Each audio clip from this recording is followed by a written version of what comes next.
নাম শিবানন্দ দাস বৈরাগী, হরে কৃষ্ণ সেবাশ্রম, বড়াবাজার, মুরাডি কুইজাঙ্গা।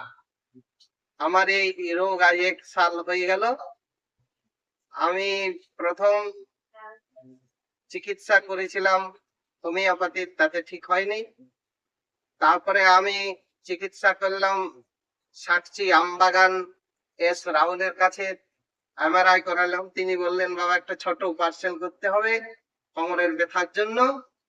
আমি শুনলাম, শোনার পরে আমি বললাম যে আমি কাটাকাটি করাবো না, যদি এরকম ভাবে ভালো হয় তাহলে খুব ভালো। দিয়ে আমি গেছিলাম রামদেব বাবার কাছ। রামদেব বাবার কাছে 12 দিন ছিলাম, একটু ভালো হলো। উনি বলেছিলেন যে বাবা যেতনা দিন নাহি ভালো হোগা এতনা দিন রহো। আমি পারলাম না থাকাতে ওখানে, একটু ভালো হলাম, পুরোটাই কোনো ভালো হয়নি। তারপরে এসে আমি বাঁকুড়াতে ভর্তি হলাম। বাঁকুড়ায় 10 দিন ভর্তি থাকার পরে 75% ভালো হয়েছিল। পুনরায় আবার সে যেই রকম আমার রোগ সেই রকমই হয়ে গেল।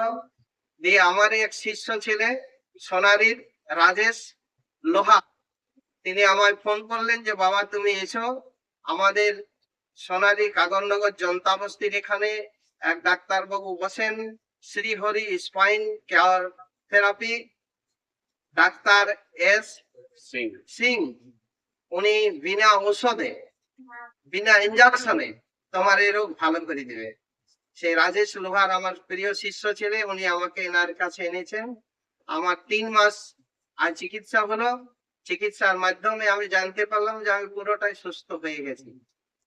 অশেষ ধন্যবাদ ডাক্তার বাবাকে, যে বিনা ঔষধে বিনা অস্ত্রে প্রয়োগে আমার এই কোমরের যে শিরার ব্যথা আমি ভালো জিনিস। হরে কৃষ্ণ। হরে কৃষ্ণ বাবা, ধন্যবাদ।